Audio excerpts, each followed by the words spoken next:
أعوذ بالله من الشيطان الرجيم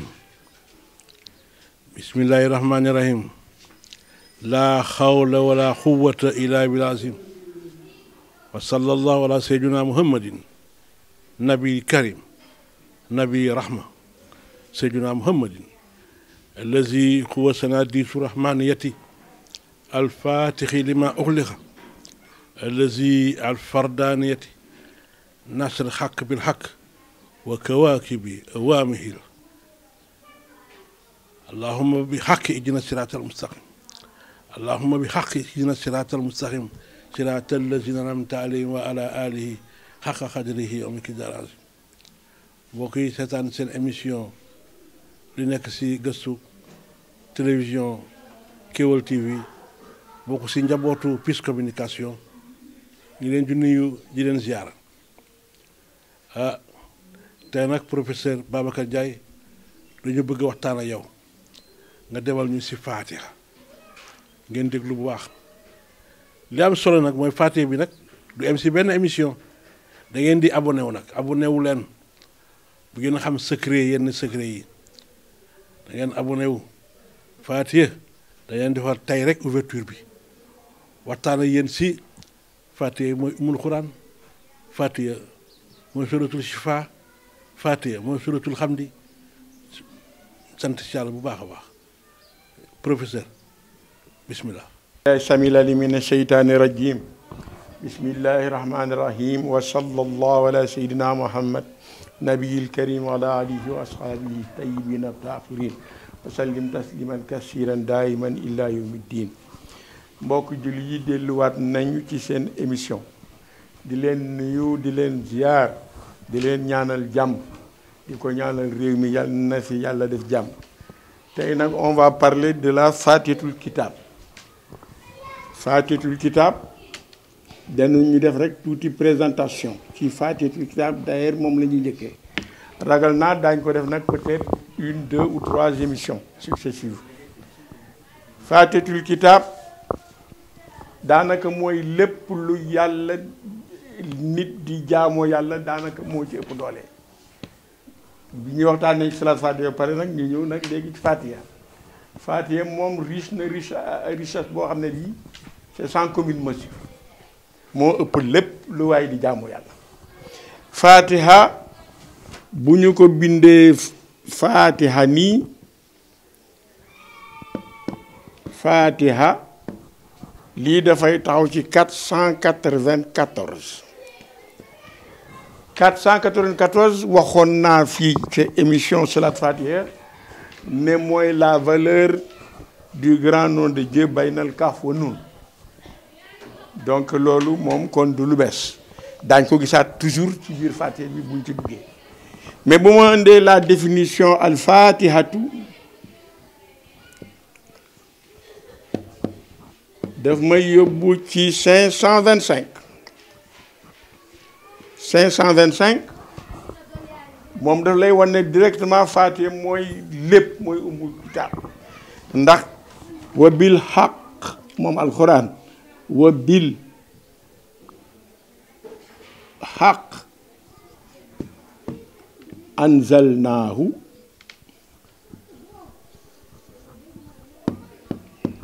wa bil xaq nazala exactement 525 alxuraan kon Fatiha ci boppam mooy alxuraan am na sax ñu ni Fatiha sax mooy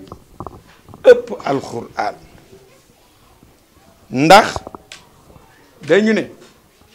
ci turam bi tudd umul kitab la mère des livres mboolem téere yi yàlla masa wàcce yépp muy 104 taxaw samadu yooyu yépp dëxëñ nañ ko ci biir Fatiha yépp dugal nañ ko ci biir Fatiha looloo koy jox turam woowu mu tudd umul kitab daañu ñëwaat ci tur yi maa ngi dégg du Fall di wax suratul hamd suratul shufa yooyu yëpp dëgg la sabhul masani daanaka moo gën a siiw mais bala ñoo dem ci yooyu ñu chiffre Fatiha ci boppam nu gis kon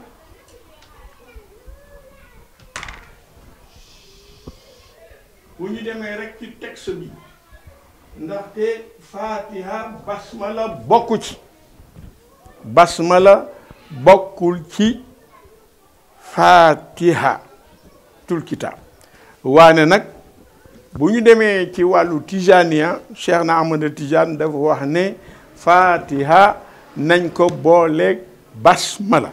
danañ ci ñëwaat mais li ma intéressé pour le moment mooy nañu xool aaya yi juróom-ñaari aaya la donc Fatiha bu ñu déparé alhamdu lillahi rabbil alamin moom dafay taxaw ci 582 boo jëlee baatu alhamdu 83 boo ko jëlee 7 fois 581 la la jox daanaka jege na ko mais daañu ci ñëwaat parce que alhamdulillahi rabbil alamin moom du rëy la nga départ ci alhamdulillahi rabbil alamin arrahmani rahim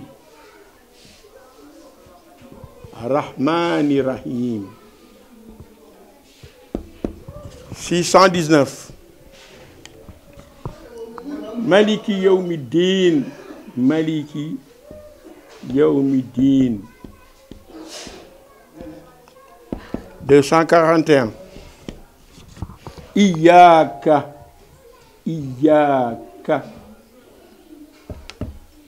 iyyaka na'budu wa iyyaka nasta'in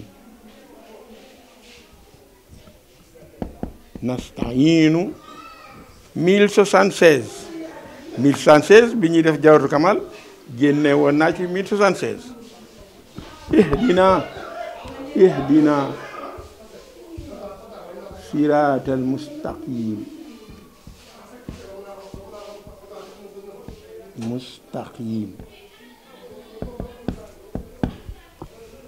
ihdina siratal mustaqim 1283 sirata lazina an'amta alayhim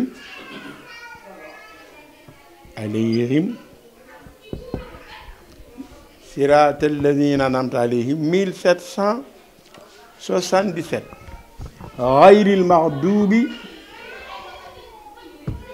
ghayril maghdubi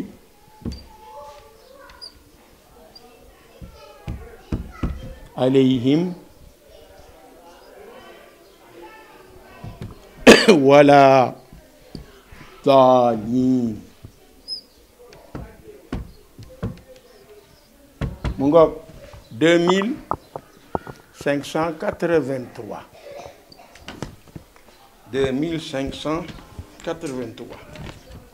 lii boo ko jëlee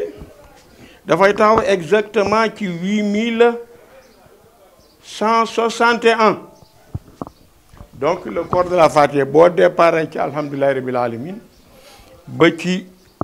wala daalin dafay taxaw ci 8161 8161 nag li ma ci remarqué man dama dégg yenn scientifique yi di wax le nombre d'or ñu ne mooy 1618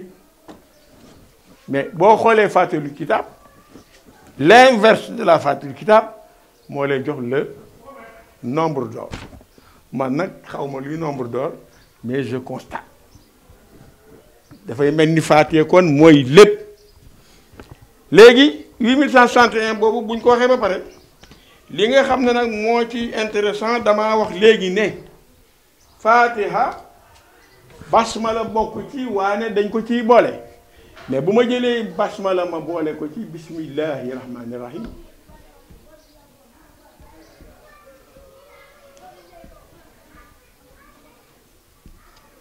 moom dafay taxaw ci 1028 1028 bu ma jëlee amiin amiin ma boole ko ca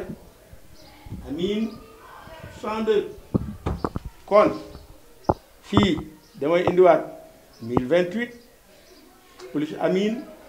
102 total bi def may jox exactement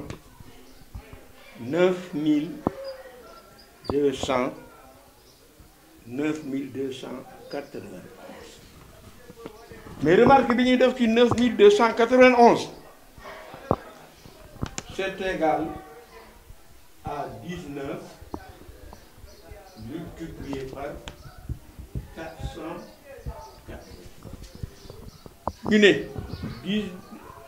19 wahid c'est le code du Coran multiplié par le nom Fatah.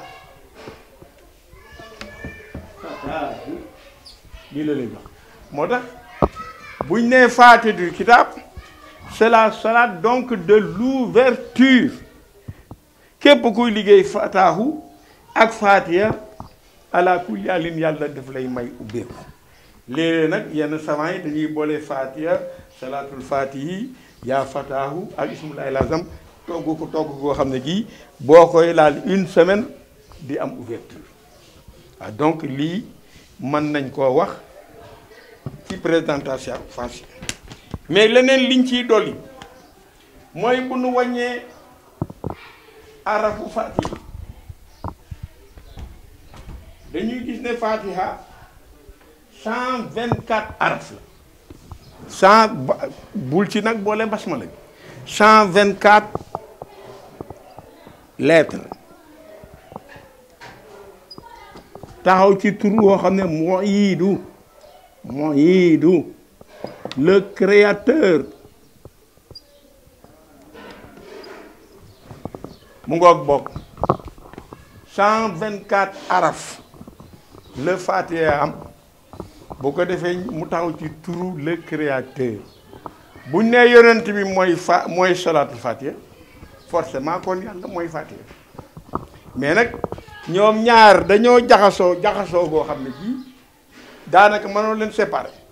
boo xoolee par exemple les 2 premiers versets de la Fatiha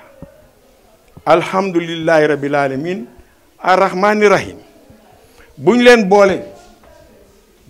boolee da ngay gis ne dafay taxaw ci 9 et 2 1 11 je retiens 1 10 je retiens 1 mu jox le 1201 mais 1201 xoolal nag bu ma jëlee araf yi alhamdulillahi rabbil alamin 18 araf la arrahmani rahim 13 araf la boo leen boolee mu nekk 31 lettres 31 lettres yi bu ma ko yokkee mu jox ma 1232 1232 divisé par 2 mu jox le 616 salatul Fatihi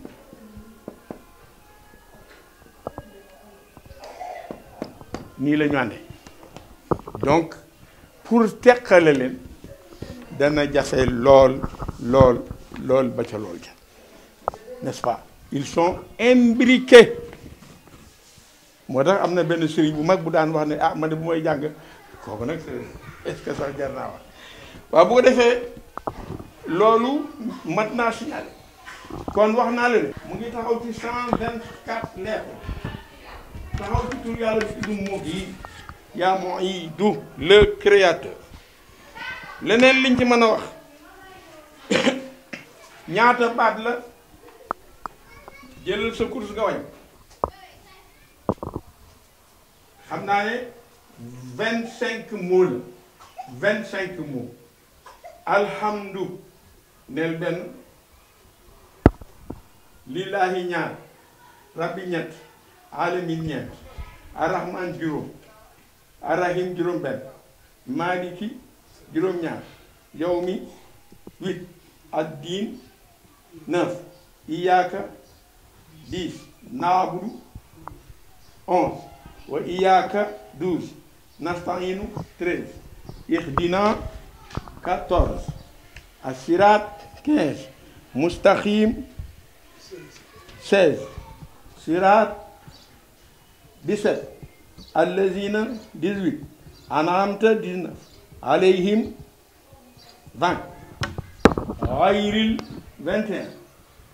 maghdubi 22 alayhim 20 wala daalin wala 24 daalin 25 muy 25 mots salaat faatiha li ñu waxoon 24 mots la ñu waxoon donc benn point mooy seen différence mais nag am na ñuy jàpp faatiha danañ ci ñëwaat dinaa fi joxe benn liggéeyin ci faatiha boo xam ne dootuma jël 25 mots mais damay jël 24 mots bu boobaa damay boole wala daalin ma def ko benn n'est-ce pas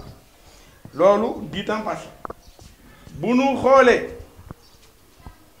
les lettres pointillées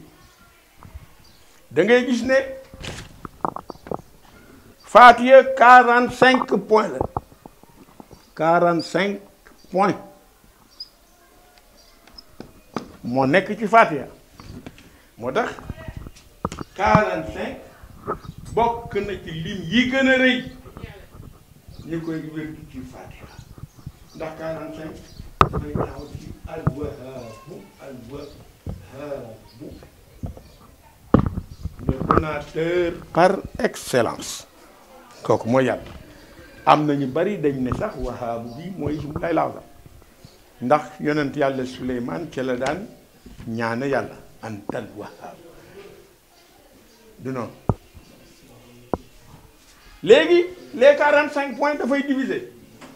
di nga am ñetti lettres di nga am par exemple 13 lettres yoo xam ne day am un seul point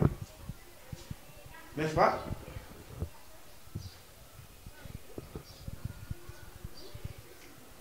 ak ñetti lettres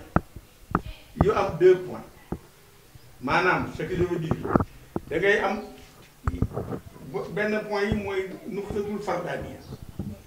ak yi des léegi ma gis point yi nga xam ne moo am ñaari point da nga yaa yi da ngay am ci faatiha da ngay am 13 yaa ñu ngi ci biir faatiha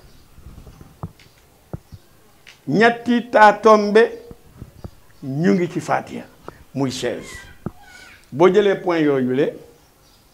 dafay taxaw ci 2 fois 16 32 boo jëlee les points les lettres qui ont un seul point dafa lay jox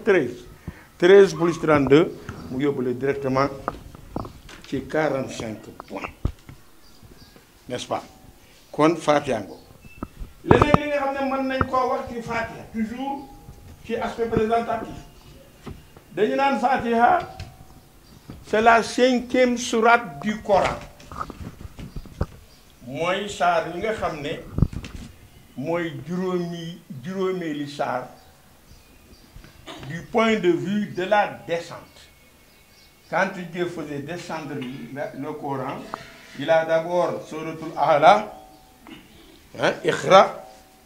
après mu indi Nuun wal Qalam, ensuite yaa ayyuhal muzammil ak Mudassir, après 4 yooyu nag ci la indi Fatiha qui est la 5e sourate du Coran. 5 nag jàppal lu rëy laa lay wax. En passant Alaaji Malik Si radiyallahu taala anhu mu ngi naan faatihatul kitaab danañ ko jàng bi niyatil ismi parce que dafa am juróomi noo yu fa nekk allahu benn rabbi ñaar rahman ñett rahim ñeent maliki yawmi diin juróom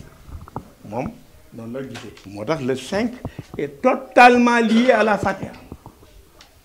ndax ci 5 boobu lañ koy jàng 5 fois par prière dans la journée pour gis ne 5 bi am na doole bu defee noonu ñu gis ne Fatiha waaw boo gisee dañuy gàttal pour bañ affaire bi brouiller leen moo tax ñuy def par exemple par 15 minutes waaw dinaa ci profiter di leen wax ne na ngeen abonné ci Kewel TV ndax saa wu ngeen abonné bu chaque émission génnee automatiquement vous l'avez, n'est-ce pas. kon nag beneen aspect bi ñuy gis ci Fatiha ñu xool tur yi xam naa nag pour le moment foofu la ñuy yem tey nañu yem ci tur yi bu ko defee kii wax na la sànq ummul kitaab ndax boroom xam-xam yi ne nanu mbooleem téere yépp yi yàlla wàccee suufil ula Ibrahima wa Muusa Furxaan Zabuur yépp jël nañ ko dëxañ ko ci biir Fatiha boobale dugal nañ ko astafurlah ci biir alquran nag dëxañ nañ ko ci biir Fatiha moo tax ñenn ñi ñu ne la Fatiha est le résumé du Coran lu tax parce que Coran dafa taxaw ci 3 aspects. aspect tawhid boobu mu ngi nii alhamdulillahi rabbil alamin arrahmanir rahim maliki yawmi diin tawhid ngo alquran andil la sharia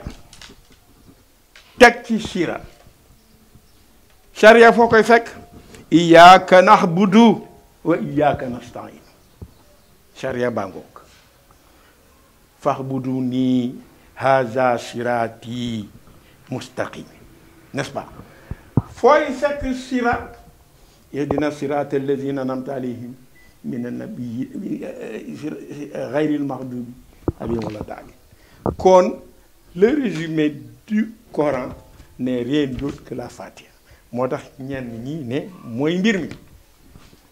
léegi nag tur yi Doudou Fall dégg naa ko mu ne salaatu shifa waaw day faj. wa nunazzilu min al quran ma huwa shifaun wa rahma lil muminin kon day faj mais boo bëggee faj bi am efficacité ñu ne na nga jël su aayatu shifa yi nga xam ne ñi ngi ci biir alquran juróom benn la nga boole kook Fatiha yaa xam da nga koy bind yépp 5 fois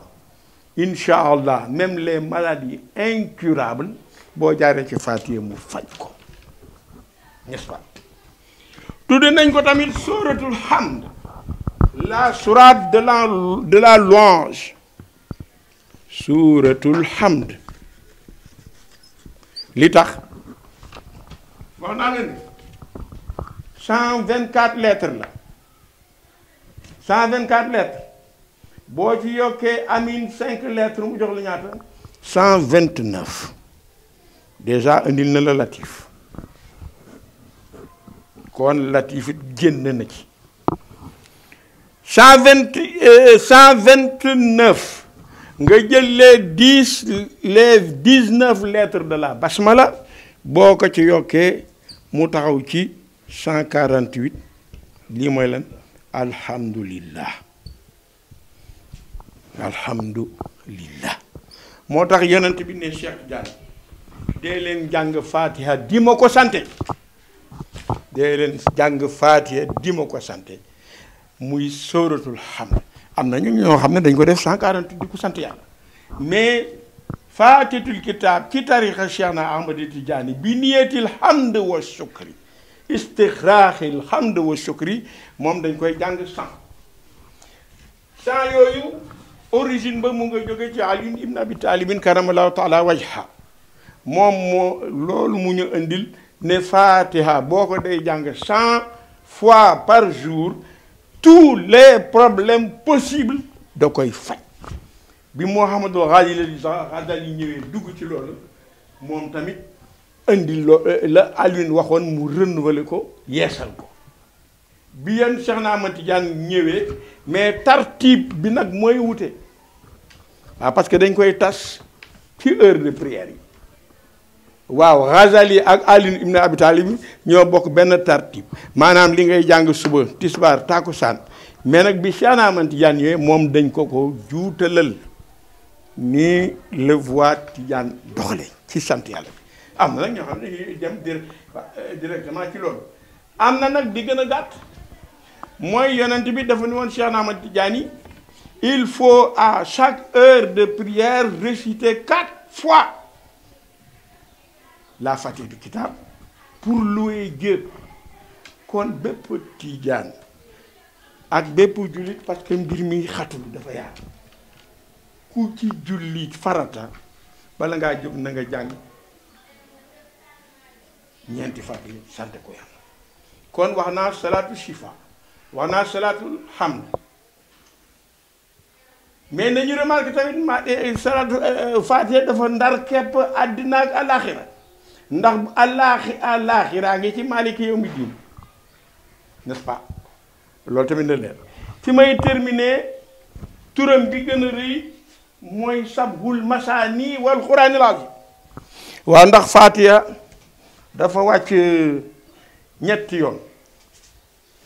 bi muy njëkk a wàcc mu nga wàcce Makka wàccaat Médine, ñetteel ba nag yàlla ci boppam moo ko jox Seydina Muhammad. bi Seydina Muhammad rañaanee ba dem te yàlla àgg ca dafa ne yàlla loo ma defal, yàlla ne ko danga may laaj li ma la defal. waaw mu ne ko waaw parce que dama gis ku mel ni yonente yàlla Moussa xar na géej,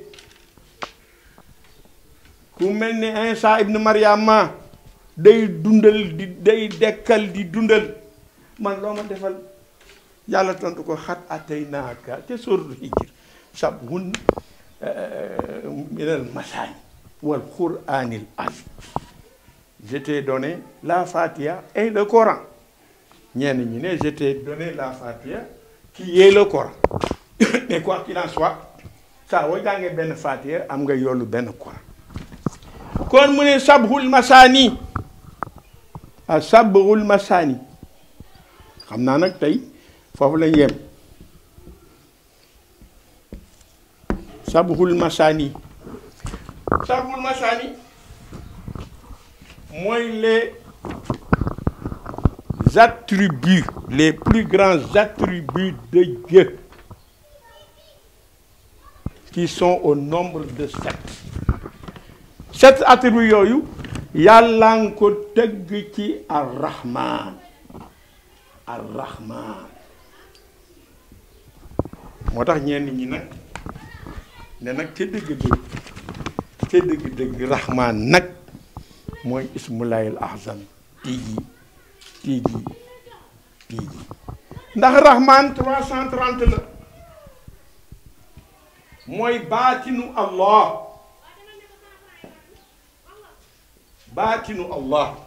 yàlla benn tur rekk la ama bul sori muy Allah. innani ana Allah, en vérité moi je suis Allah le Dieu. amul beneen. léeg-léeg nag nga gaa yi di ko sàkkal ay tur waane Allah ce qu'il faut comprendre mooy zahir la. ismu zahir.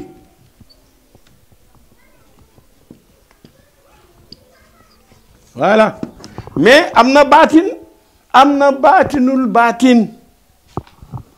waane ku la ne leneen am na lu dul Allah na seetaat boppam ndax mu ngay weddi yàlla. inna ni ana la nga ut ko beneen day xaw a yéeme waane gis nga li ma wax Rahman 330 ndax Allah boo ko bastoo alif laam ha moo lay jox exactement 330. moo tax yàlla ne adhu la ha awidu rahmana ayama tadhu falahu falillahi al asma al husna. amaana jamono dina ñëw ñu toj loolu gis la fa yàlla nëbb, n'est-ce pas? kon Rahman bi ñu ne mooy mbir mi ndax ci la yàlla dugal ses sifaat les plus grands. parce que yàlla dafa nii Rahman c'est d'abord hayat, la vie. aliful hayat, Dieu est vivant, c'est pourquoi il peut créer. kon mu ne aliful hayat. laamul ilm, savant, Dieu est savant, Il est d'abord vivant. C'est pourquoi il donne la vie. Te amul un autre vivant que lui. Il n'y a que lui qui vit. Et tous les autres tirent leur vie de lui.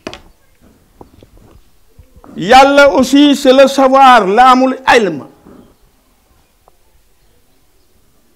Bu l'amul ilm jeexee mu ne nag il faut que je sois puissant sur ma créature. Il faut que j'ai des projets pour ma créature. Muy raawul iradatu, haawul qudratu, la puissance. Il faut que je sois puissant sur sa créature. Subhana man haqqara al-ibadi bil maut. C'est le seul qui a la possibilité de donner la mort. Personne d'autre. Madame Bouquet de Méreke, non, c'est Dieu. Il n'y a pas autre chose. Mais Dieu, il faut qu'il entende sa créature. L'écoute.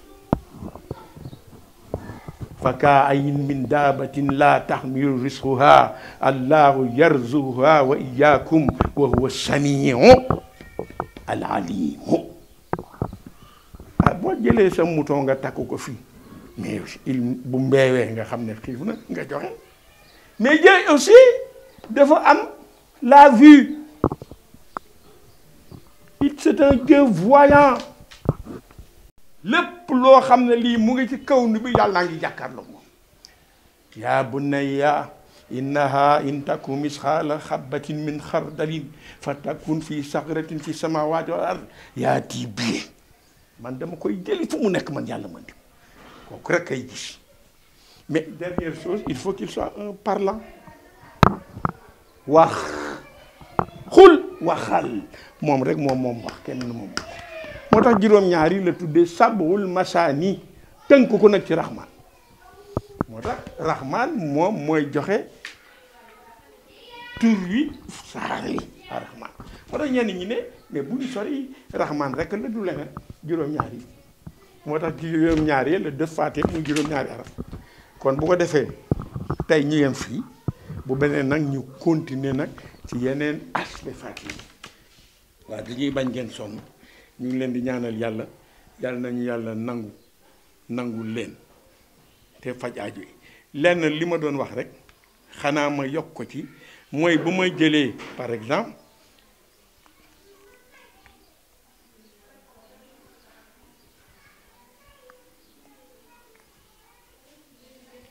waaw parce que xaw ma ci 414 bi la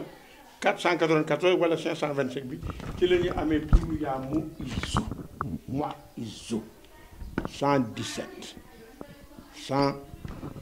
mon iso tam boo ko xoolee ça fait je crois 49